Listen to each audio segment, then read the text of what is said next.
العائلة، الأخوان، الخال. اليوم بتاريخ 1/3/2016 أثناء عملية التطهير في مدينة الثيلة تم العثور على عائلتين، والحمد لله والشكر. كانوا يتوقعون أنه داعش لا زال في المنطقة، وعندما رأوا القوات الأمنية ويعني كأنما ميتوا حيالهم، فالحمد لله هسه العائلتين راح ناخذها بتوجيه من السيد قائد شرطة الأنبار اللي هو هادر زي كسار، وإن شاء الله راح ناخذهم يعني العائلتين للحبانية، والحمد لله والشكر.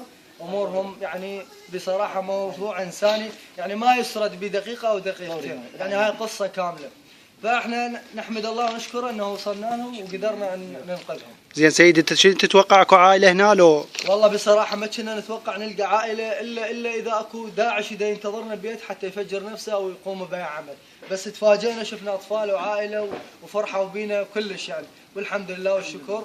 وكان يرافقني طبعا فوج الدفاع والواجبات وقسم مكافحه متفجرات الانبار والاخوان من مفرزه من الدفاع المدني حتى لا نبخس حق احد، والحمد لله والشكر. الحمد لله والشكر.